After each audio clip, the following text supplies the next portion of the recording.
उड़ान धरती से ही भरनी होगी, सपनों की उड़ान धरती से ही भरनी होगी, ये मेहनत आज नहीं तो कल करनी ही होगी।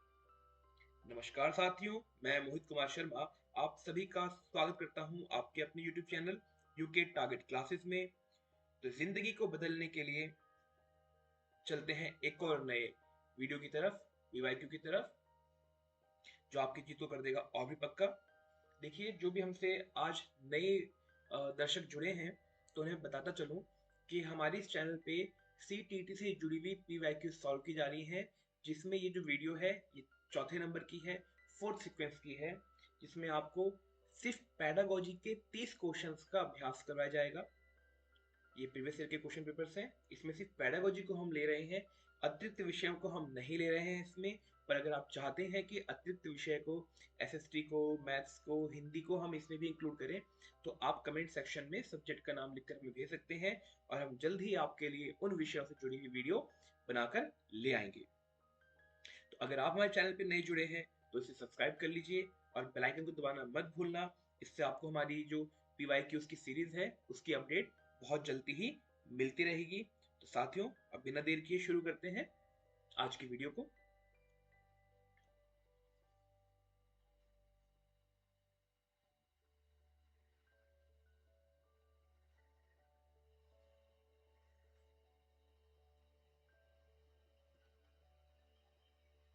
हमारा पहला प्रश्न है कि निम्नलिखित वर्णन को पढ़िए और कोहलबर्ग के नैतिक तर्क की अवस्था को पहचानिए। वर्णन है कि अंतःकरण के स्वचयनित नैतिक सिद्धांतों के द्वारा सही कार्य परिभाषित किया जाता है, जो कानून एवं सामाजिक समझौते पर ध्यान दिए बिना संपूर्ण मानवता के लिए वैध है। ऑप्शन से क्या होगा? यंत्रीय उद्देश्य अभिविन्यास, या फिर सामाजिक अनुबंधन अभिविन्यास, नंबर 3 सामाजिक क्रम व्यवस्था अभिविन्यास, नंबर 4 सार्वभौम नैतिक सिद्धांत अभिविन्यास। जल्दी से सही ऑप्शन पे टिक कर लीजिए और उसे कमेंट सेक्शन पे जरूर लिखिए।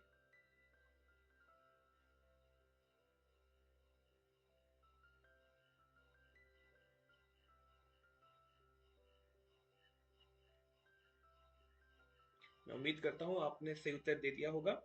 तो चलिए देखते हैं इसका सही उत्तर क्या होगा। इसका सही उत्तर होगा ऑप्शन नंबर 4। आगे बढ़ते हैं। अगला प्रश्न है, निम्नलिखित में से कौन सा मूर्त क्रियात्मक अवस्था के प्रमुख कौशलों में से एक है? ऑप्शन 1 है सजीवात्मक चिंतन, ऑप्शन 2 है सुरक्षित रखने की योग्यता, ऑप्शन 3 है परिकल्पित निगमात्मक तर्क, ऑप्शन 4 है द्वितीयक वर्तुल प्रतिक्रियाएं। जल्दी से सही ऑप्शन को कमेंट सेक्शन पे लिख दीजिए। अगर आपको हिंदी को समझने में थोड़ा सा परेशानी हो रही है तो ठीक इसके बगल में यहाँ पर आपको इंग्लिश में भी क्वेश्चंस के आंसर दिखाई दे जाएंगे।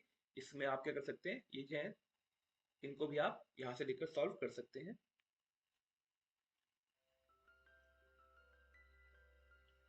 जल्दी से सही उत्तर को कमेंट सेक्शन पे लिख दीजिए।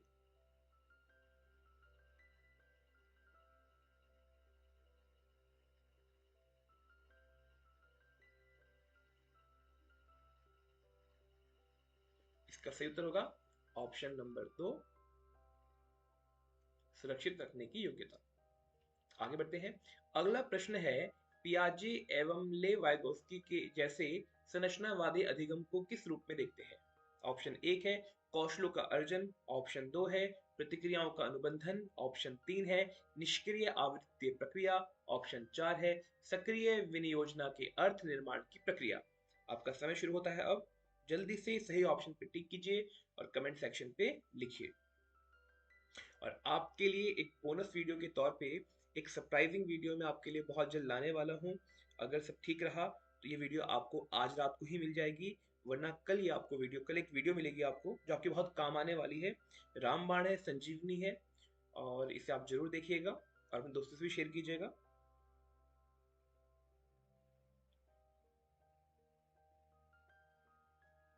इसका सही ऑप्शन होगा, और क्वेश्चन नंबर 3 का सही ऑप्शन होगा ऑप्शन नंबर 4।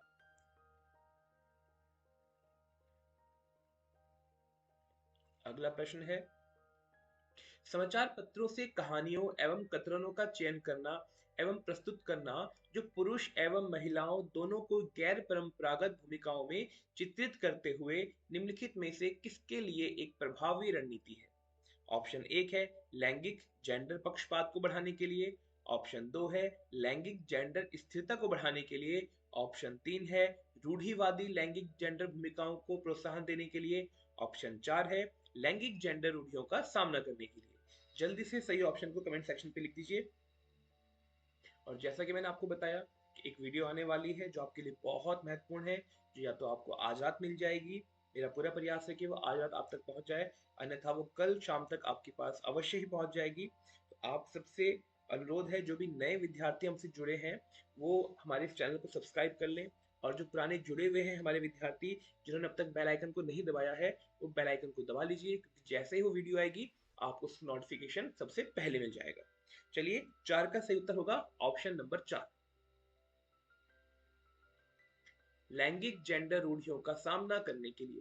देखिए, ये जो लैंगिक है ना, ये जितने भी क्वेश्चन जो लिंग से जुड़े हुए हैं, है ना, जेंडर से जुड़े हुए हैं, इन क्वेश्चंस को जरूर देखिएगा, क्योंकि जिस हिसाब से एलजीबीटी जो ग्रुप है ये बहुत आगे बढ़ रहा है, बच्चों में ये चीजें आ रही हैं और बच्चे उसमें बड़े परेशान होते हैं। तो सरकार और आजकल की जो पेडागोजी है वो कहीं ना कहीं इस ओर हमारा ध्यान जरूर केंद्रित कर रही है कि हमें इस तरह के ये लिंग से जुड़े हुए या लैंगिक समानता, इन सब के ऊपर हमारा क्या पॉइंट ऑफ व्यू है, और वो हमेशा पॉजिटिव रहना चाहिए। इसका ध्यान दीजिए, ऐसे क्वेश्चंस बनेंगे। आगे बढ़ते हैं। अगला प्रश्न है, निम्नलिखित में से कौन बच्चे के सामाजिकरण में एक महत्वपूर्ण भूमिका अदा करते हैं। मीडिया, विद्यालय, परिवार, पास पड़ोस। अब इसमें से देखते हैं कौन से वो दो तीन चार हैं ऑप्शन जो सही है। ऑप्शन एक है तीन और एक। ऑप्शन दो है दो और तीन। ऑप्शन तीन है एक तीन चार। ऑप्शन चार है एक दो तीन चार। जल्दी से सही उत्तर पर टिक कीजिए, कमेंट सेक्शन पे लिखिए।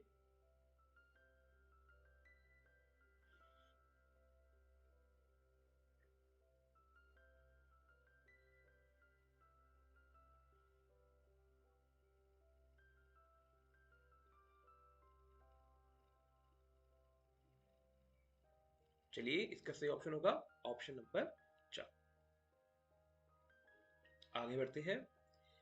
हावर्ड गार्डनर के बहुबुद्धि सिद्धांत के अनुसार निम्नलिखित विशेषताओं से युक्त एक व्यक्ति की बुद्धि को किस प्रकार से वर्गीकृत किया जा सकता है। विशेषताएं हैं दूसरों की मनोदशा, स्वभाव, प्रेरणा तथा अभिप्राय को उचित तरीके से पता लगाने एवं प्रतिक्रिया की योग्यता। ऑप्शन एक है प्रगतिवादी। ऑप्शन दो है अंतर व्यक्तित्व। ऑप्शन तीन है अंतः व्यक्तित्व। ऑप्शन चार है नैदानिक। आपका समय शुरू होता है अब, जल्दी से सही ऑप्शन पे टिक कर लीजिए।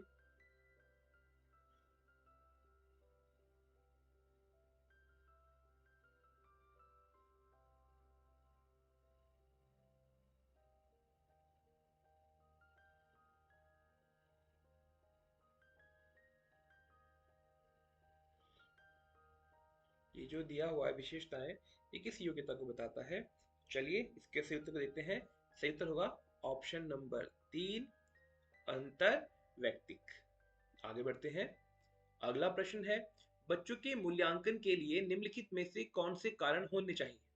ऑप्शन एक है बच्चों को बच्चों को गैर उपलब्धि वाले, निम्न उपलब्धि वाले, औसत एवं उच्च उपलब्धि वालों के रूप में अलग करना एवं नाम देना।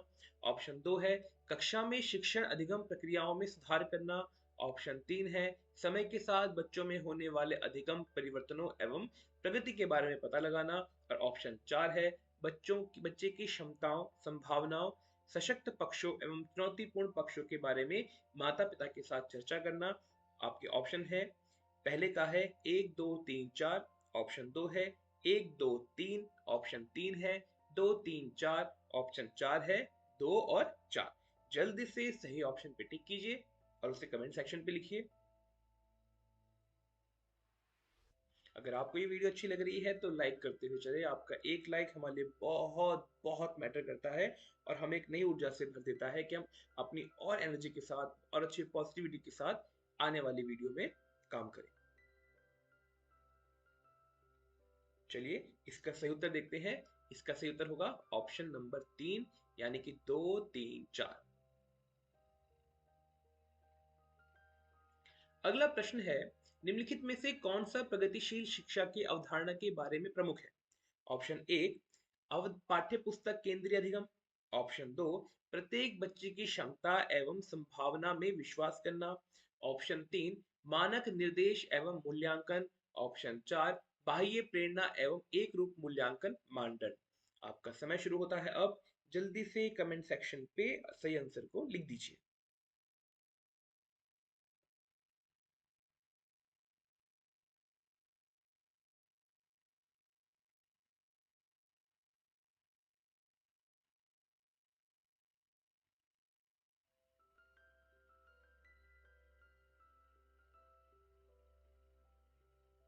ठीक है, देखते हैं सही उत्तर क्या होगा। तो इसका सही उत्तर होगा ऑप्शन नंबर दो, प्रत्येक बच्चे की क्षमता एवं संभावना में विश्वास कर। अगला प्रश्न है, विकास में व्यक्तिक विभिन्नताओं को समझने के लिए क्या महत्वपूर्ण है? ऑप्शन एक है वंशागत विशेषताओं पर विचार करना, जो प्रत्येक व्यक्ति को जीवन में विशेष शुरुआत देती है। ऑप्शन दो है पर्यावरणीय कारकों का विचार करना, जो लोगों को प्रभावित करते हैं। ऑप्शन तीन है शरीर एवं दिमाग के परिपक्वन पर विचार करना। ऑप्शन चार है वंशागत विशेषताओं के साथ साथ पर्यावरणीय कारकों एवं उनकी पारस्परिक क्रिया पर विचार करना। जल्दी से सही ऑप्शन पे टिक कर दीजिए और कमेंट सेक्शन पे लिखिए।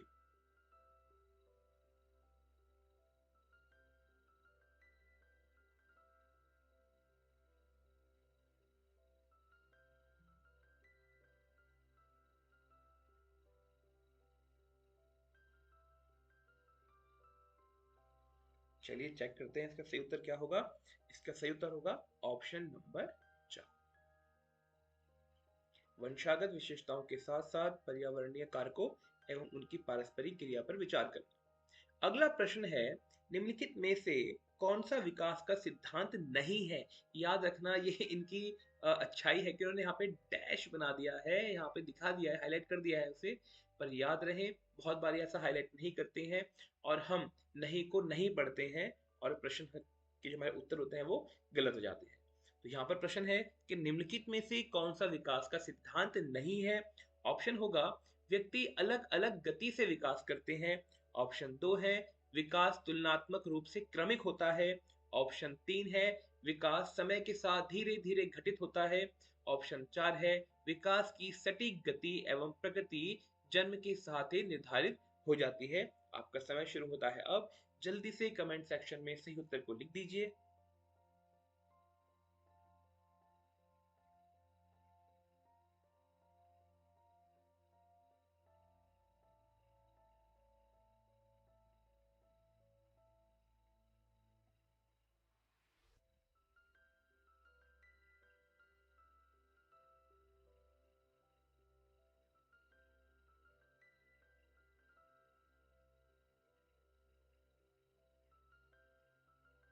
चलिए देखते हैं, इसका सही उत्तर होगा ऑप्शन नंबर चार। ऑप्शन नंबर चार, इनके विकास की सटीक गति एवं प्रकृति जन्म के समय ही निर्धारित हो जाती है। अगला प्रश्न है कि अनेक शोध अध्ययनों से पता चलता है कि शिक्षक लड़कियों की अपेक्षा लड़कों से अधिक पारस्परिक क्रिया करते हैं। इसका सही विवेचन कीजिए। ठीक है, यहाँ पे स्पेशल देखो, यहाँ पे क्या एक बात क्या बताना चाहते हैं ये, कि शिक्षक यानी कि मेल टीचर, आप समझ गए होंगे। और यहाँ पे क्या है लड़के, यानी कि टीचर कहीं ना कहीं अनकंफर्टेबल से हो रहे हैं। यहाँ पे मतलब जेंडर का आ गया। ठीक है, यहाँ पे लैंगिक समानता वाली बात निकल के थोड़ी सी आ रही है। इससे जुड़ी हुई ये क्वेश्चन है कि अनेक शोधों से पता चलता है कि शिक्षक लड़कियों की अपेक्षा लड़कों से अधिक पारस्परिक क्रिया करते हैं। बातचीत करना, उनसे अपनी बातें शेयर करना, ये सब पारस्परिक क्रिया में आता है। इसका सही विवेचन क्या होगा? अब देखते हैं इसके ऑप्शन क्या है। पहला ऑप्शन है लड़कियों की तुलना में लड़कों के शैक्षिक क्षमताएं काफी अधिक होती हैं। ऑप्शन दो है लड़कियों की तुलना में लड़कों को अधिक अवधान की आवश्यकता होती है। ऑप्शन तीन है यह शिक्षण में लिंग पक्षपात का एक उदाहरण है। और ऑप्शन चार है कक्षा में लड़कियों की तुलना में लड़कों को अधिक आसानी से नियंत्रित किया जा सकता है। जल्दी से सही ऑप्शन पे टिक कर दीजिए।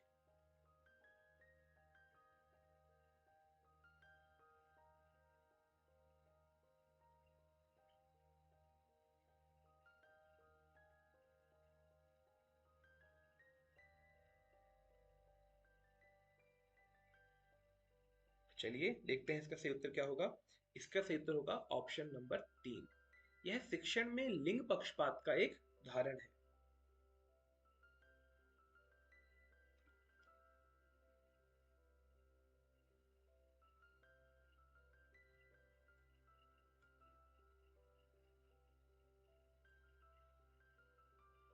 अगला प्रश्न है, एक समस्या को मूल एवं अपसारिक समस्याओं के साथ करने की योग्यता निम्नलिखित में से किसकी एक प्राथमिक विशेषता है? प्रश्न इसका ऑप्शन होगा एक, अहम केंद्रित बच्चों की। नंबर दो, क्षतिग्रस्त बच्चों की। ऑप्शन नंबर तीन, सृजनात्मक बच्चों की। ऑप्शन चार, अधिगम असक्षता वाले बच्चों की। जल्दी से सही ऑप्शन पे टिक कीजिए।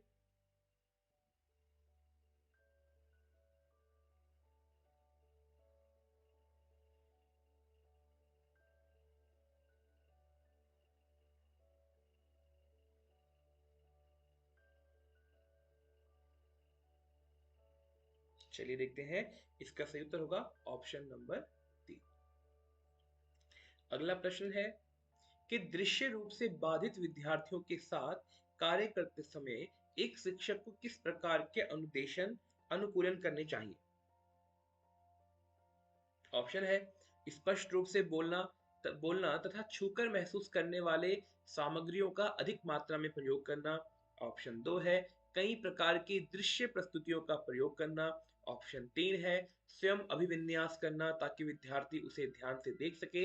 ऑप्शन चार है, अनेक प्रकार के लिखित कार्यों विशेष रूप से वर्कशीटों पर ध्यान केंद्रित करना। आपका समय शुरू होता है अब। जल्दी से कमेंट सेक्शन पे सही ऑप्शन को लिखिए।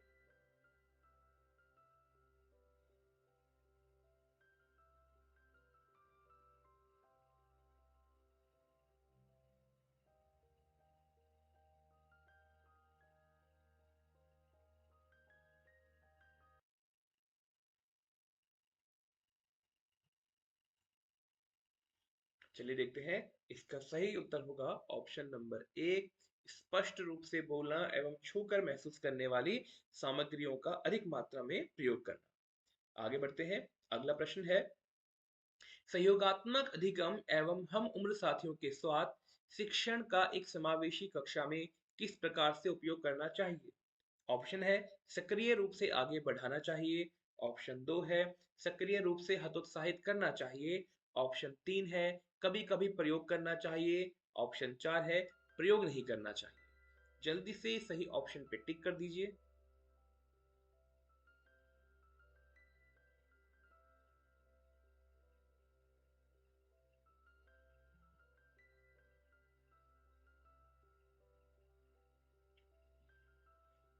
चलिए देखते हैं इसका सही उत्तर क्या होगा। इसका सही उत्तर होगा ऑप्शन नंबर एक, सक्रिय रूप से आगे बढ़ाना चाहिए। आगे बढ़ते हैं। अगला प्रश्न है, निम्नलिखित में से कौन सा समावेशी कक्षा में सबसे अधिक महत्वपूर्ण है? ऑप्शन एक है एक रूप निर्देश। ऑप्शन दो है मानकीकृत परीक्षण। ऑप्शन तीन है प्रतियोगी अधिगम को बढ़ावा देना। ऑप्शन चार है अशिष्ट शिक्षा योजना। जल्दी से सही ऑप्शन पे टिक कीजिए और कमेंट सेक्शन पे लिख दीजिए।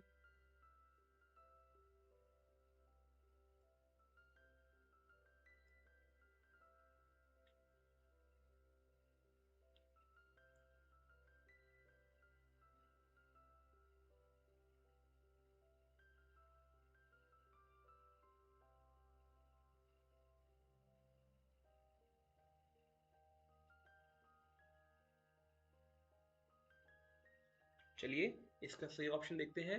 सही ऑप्शन है ऑप्शन नंबर चार, विशिष्ट शिक्षा योजना। आगे बढ़ते हैं।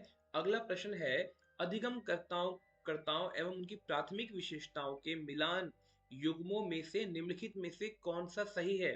ऑप्शन एक है, श्रव्य क्षतिग्रस्त अधिगमकर्ता दृश्य सूचनाओं को समझ नहीं सकते। ऑप्शन दो है, पठन अक्षमता अधिगमकर्ता धारा प्रभाव पढ़ने एवं लिखने में कमी। ऑप्शन तीन है, सृजनात्मक अधिगमकर्ता अति सक्रिय कार्य को पूरा करने में धीमे है। ऑप्शन चार है, अवधानात्मक कमी अधिगमकर्ता उच्च अभिप्रेरणा लंबे समय तक अवधान बनाए रख सकते हैं। सही ऑप्शन पे टिक कीजिए जल्दी से।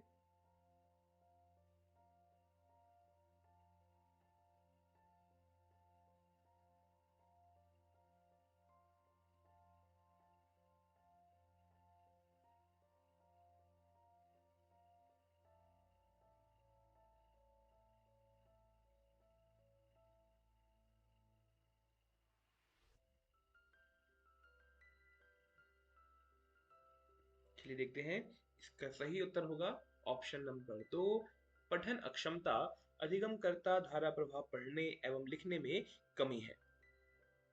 अगला प्रश्न देखते हैं, निम्नलिखित में से कौन सा अधिगम के सार्थक सरलीकरण के रूप में परिणित नहीं है? इसके ऑप्शन होंगे, पहला होगा पहले से विद्यमान ज्ञान से नए ज्ञान को जोड़ना, ऑप्शन 2 होगा दोहराने एवं स्मरण करने को बढ़ावा देना, ऑप्शन 3 होगा उदाहरणों एवं गैर उदाहरणों का प्रयोग करना, ऑप्शन 4 होगा एक समस्या पर अनेक तरीकों से विचार करने के लिए प्रोत्साहित करना। जल्दी से सही ऑप्शन पे टिक कीजिए।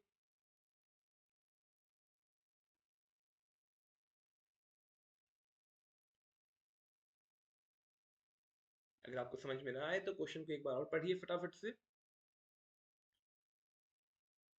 और याद रखिए, आज शाम को अन्यथा कल शाम तक आपके पास एक वीडियो आएगी, उसे जरूर देखिए। और विश्वास मानिए, ये जो वीडियो होगी ये आपकी सीटीटी की तैयारी में, सीटीटी के एग्जाम में एक गेम चेंजर का रोल प्ले करेगी। तो उसे बिल्कुल मिस मत कीजिएगा, अपने दोस्तों से भी शेयर कीजिएगा। चलिए, इसका सही उत्तर होगा ऑप्शन नंबर 2। आगे बढ़ते हैं। अगला प्रश्न है, निम्नलिखित में से कौन सा एक संरचनात्मक परिवेश के साथ अनुकूलन नहीं हो सकता?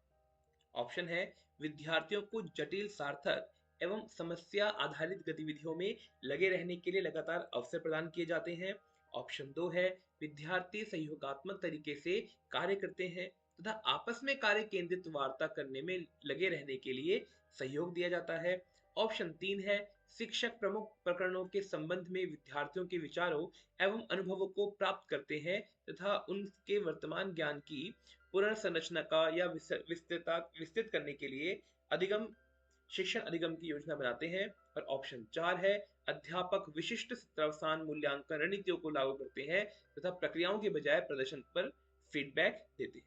ये 4 ऑप्शन आपके सामने वापस लेके आ रहे हैं। जो भी सही ऑप्शन आपको लगता है कमेंट सेक्शन पे लिखिए।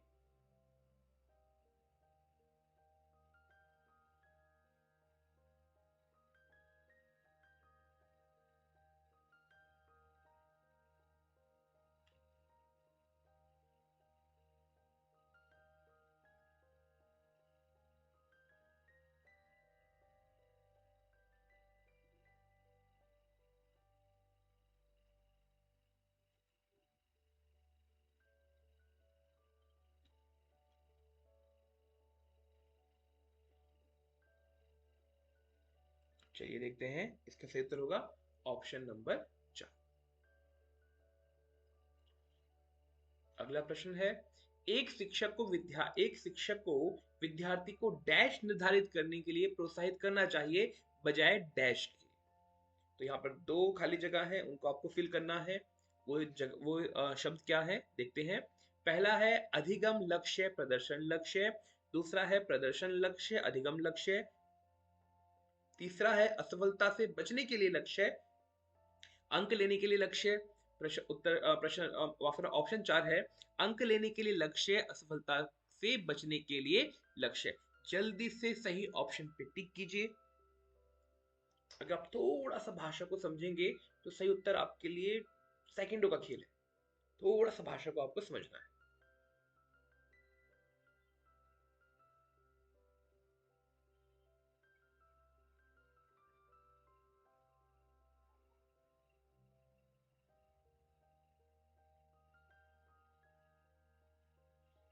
चलिए देखते हैं, इसका सही उत्तर होगा ऑप्शन नंबर 1, अधिगम लक्ष्य प्रदर्शन लक्ष्य। आगे बढ़ते हैं, अगला प्रश्न देखते हैं। अगला प्रश्न है, निम्नलिखित में से कौन प्रभावी अधिगम रणनीतियों के उदाहरण है? ऑप्शन 1 है लक्ष्य एवं समय सारणी निर्धारित करना, ऑप्शन 2 है संगठनात्मक चार्टों एवं अवधारणात्मक नक्शे बनाना, ऑप्शन 3 है उदाहरणों एवं गैर उदाहरणों के बारे में सोचना, ऑप्शन 4 है हम उम्र साथी को समझना, और ऑप्शन 5 भी है इसमें कि स्वयं से प्रश्न करना। चलिए सही ऑप्शन पे टिक करते हैं। पहला 1 2 3, दूसरा 1 4 5, तीसरा 1 2 3 5, चौथा 1 2 3 4 5। जल्दी से सही ऑप्शन पे टिक कीजिए और बताइए क्या सही उत्तर होगा।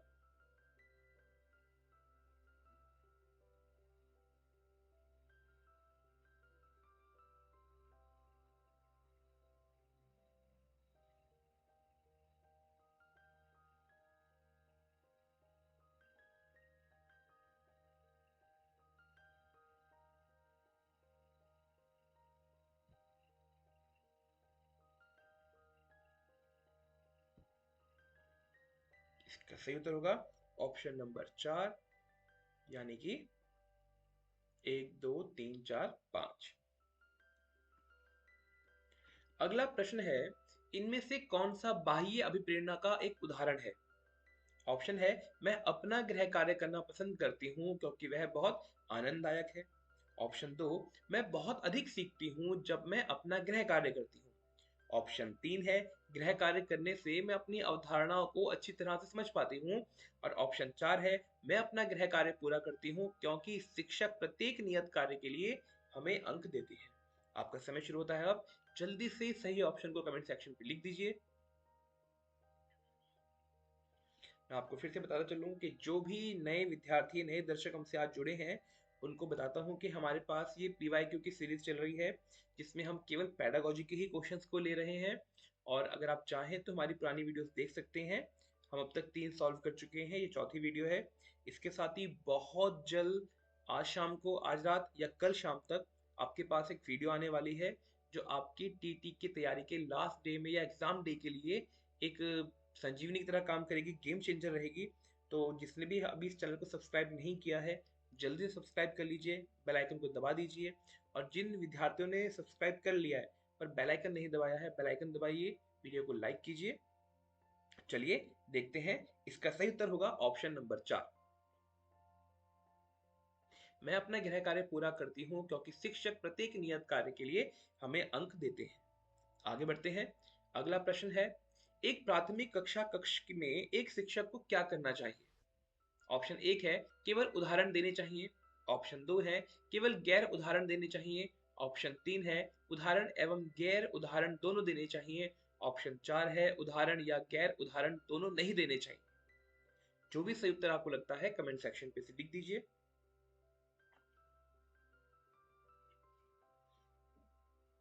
देखिए, मैं देखता हूँ आप सभी वीडियोस को देखते हैं, कंटिन्यूस देखते हैं, पर मैं अगर लाइक बटन की बात करूँ तो वो बिल्कुल खाली खाली सा लगता है। तो कभी लगता है कि शायद कुछ गड़बड़ चल रही है या आपको पसंद नहीं आ रहा है। मैं ये समझता हूँ आपको पसंद आ रहा है, पर आप पढ़ते पढ़ते इतना रम जाते हैं कि आप उसे लाइक करना मिस कर देते हैं। तो अगर आप देखते हुए इस वीडियो को लाइक करेंगे, विश्वास मानिए मुझे बहुत अच्छा लगेगा और एक पॉजिटिविटी मेरे अंदर रहेगी कि आपके लिए मैं और नई वीडियोस बना सकूँ। चलिए देखते हैं, इसका सही उत्तर होगा ऑप्शन नंबर 3। आगे बढ़ते हैं। अगला प्रश्न है, निम्नलिखित रणनीतियों में से कौन सी बच्चों में अर्थ निर्माण को बढ़ावा देगी? पहला है अन्वेषण एवं परिचर्चा। दूसरा है सूचनाओं का संरचरण। तीसरा है निंदात्मक साधनों का प्रयोग करना। चौथा है एक रूप एवं मानकीकृत परीक्षण। जल्दी से सही ऑप्शन पे टिक कीजिए।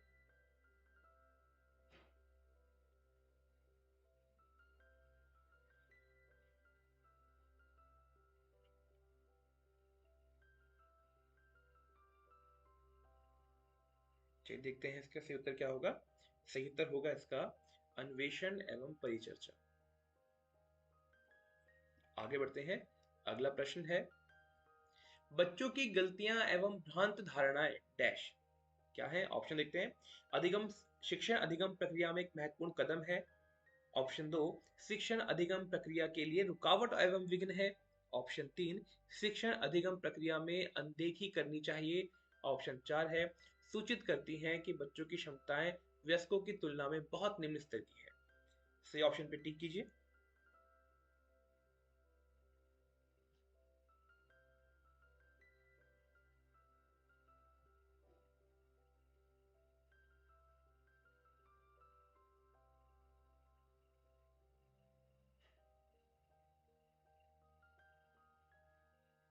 चलिए इसका सही उत्तर होगा ऑप्शन नंबर 1। आगे बढ़ते हैं। संरचनात्मक ढांचे में बच्चे को किस रूप में देखा जाता है? ऑप्शन 1 है, लघु वयस्क के रूप में जो सभी पक्षों जैसे आकार, संज्ञान तथा संवेग में वयस्क की तुलना में कम है। ऑप्शन 2 है, कोरी पटिया या खाली स्लेट जिसके जीवन को अनुभव के द्वारा पूर्ण रूप से आकार दिया जाता है। ऑप्शन 3 है, एक निष्क्रिय प्राणी जिसे अनुबंधन के द्वारा किसी भी रूप में आकार दिया जाता है, जा सकता है। उसके बाद है तथा ढाला जा सकता है। और उसके बाद है, एक समस्या समाधान करने वाला तथा वैज्ञानिक अन्वेषक के रूप में। जल्दी से सही ऑप्शन पे टिक कीजिए।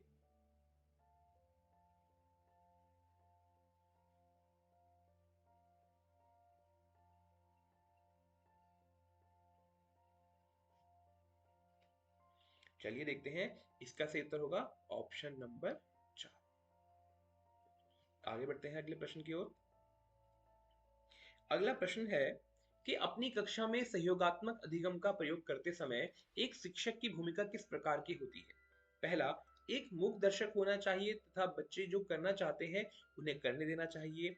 ऑप्शन 2 है कक्षा को छोड़ देना तथा बच्चों को स्वयं कार्य करने देना। ऑप्शन 3 है सहयोगात्मक होना तथा प्रत्येक समूह की निगरानी करना। ऑप्शन 4 है उस समूह का सहयोग करना जिसमें होनहार एवं प्रतिभाशाली बच्चे हैं। आपका समय शुरू होता है अब। जल्दी से कमेंट सेक्शन पे लिख दीजिए सही उत्तर को।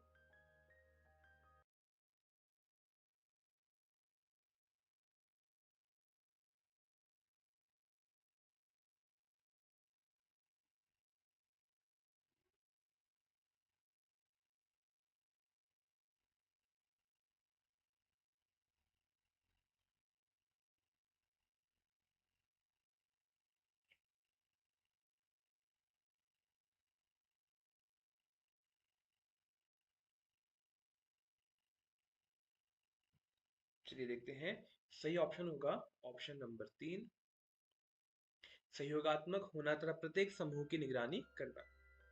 आगे बढ़ते हैं, अगला प्रश्न देखते हैं क्या है। अगला प्रश्न है निम्नलिखित तथ्यों में से कौन सा विकास एवं अधिगम के बीच संबंध को सही तरीके से सूचित करता है? ऑप्शन 1 है विकास एवं अधिगम संबंधित नहीं है। ऑप्शन 2 है अधिगम विकास का ध्यान किए बिना घटित होता है। ऑप्शन 3 है अधिगम की दर विकास की दर से काफी अधिक होती है। ऑप्शन 4 विकास एवं अधिगम अंतः संबंधित तथा अंतः निर्भर होते हैं। आपका समय शुरू होता है अब। जल्दी से सही उत्तर को कमेंट सेक्शन पे लिख दीजिए।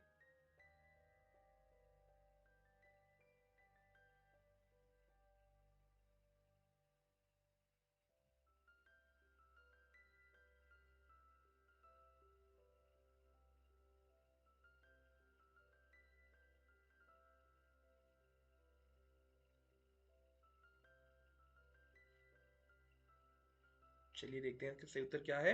इसका सही उत्तर है ऑप्शन नंबर 4। आगे बढ़ते हैं नए प्रश्न की ओर।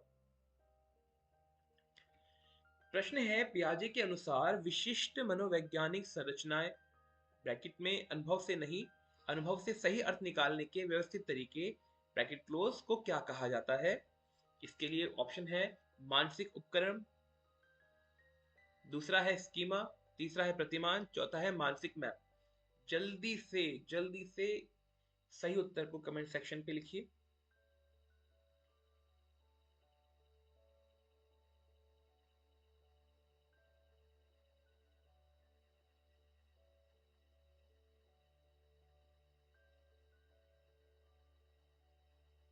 चलिए देखते हैं, इसका सही उत्तर होगा ऑप्शन नंबर 2।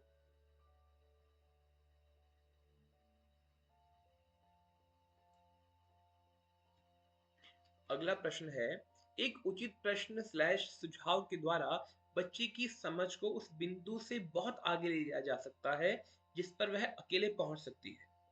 निम्नलिखित में से कौन सी संरचना उपरोक्त कथन को प्रकाशित करती है? ऑप्शन 1 है समीपस्थ निकटस्थ विकास का क्षेत्र। ऑप्शन 2 सम्यक धारण। ऑप्शन 3 संरक्षण। ऑप्शन 4 बुद्धि। आपका समय शुरू होता है अब। जल्दी से कमेंट सेक्शन पे लिख दीजिए।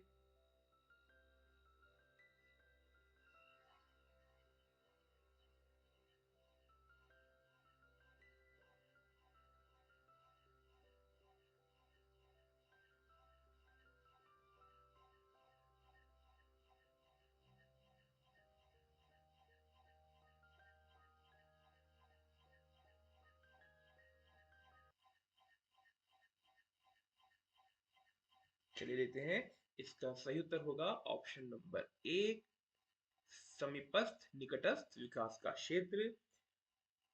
और अब अगला प्रश्न है ले वाइगोस्की के अनुसार आधारभूत मानसिक क्षमताओं को मुख्य रूप से किसके द्वारा उच्चतर संज्ञानात्मक प्रक्रियाओं में बदला जाता है?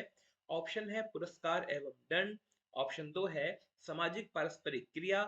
ऑप्शन 3 उद्दीपन अनुक्रिया संबंध। ऑप्शन 4 अनुकूलन एवं संगठन। जल्दी से सही ऑप्शन पे टिक कीजिए। और जो भी हमारे साथ आज नए विद्यार्थी जुड़े हैं, नए व्यूअर जुड़े हैं और उन्होंने अब तक चैनल को सब्सक्राइब नहीं किया है, जाने से पहले चैनल को सब्सक्राइब करते हुए जाएं, बेल आइकन को दबा लें, क्योंकि हमारी ये जो सीरीज चल रही है इसकी वीडियोस आपको सबसे पहले मिल जाया करेंगी, आपको समय पता चलेंगी। इसके साथ ही जो हम साथी जुड़े हुए हैं वो इस वीडियो को लाइक करें, अपने कमेंट्स दीजिए और याद रखिए, सबसे कहा जा रहा है, पुनः कहा जा रहा है, बार बार कहा जा रहा है कि आज रात को या फिर कल शाम तक आपके पास एक वीडियो आने वाली है जो आपकी सीटीटी के एग्जाम के दिन के लिए एक गेम चेंजर साबित होगी, एक संजीवनी की तरह साबित होगी। तो जैसे ही वो वीडियो अपलोड होगी आपके पास बेल आइकन का ऑप्शन दबा हुआ होगा, तो आपको जल्दी उसके बारे में पता चलेगा और आप जान पाएंगे कि उसके अंदर क्या आपको बताया जा रहा है। चलिए देखते हैं, इसका सही उत्तर होगा ऑप्शन नंबर 2, सामाजिक पारस्परिक क्रिया। चलिए मिलते हैं आपसे अगली वीडियो में।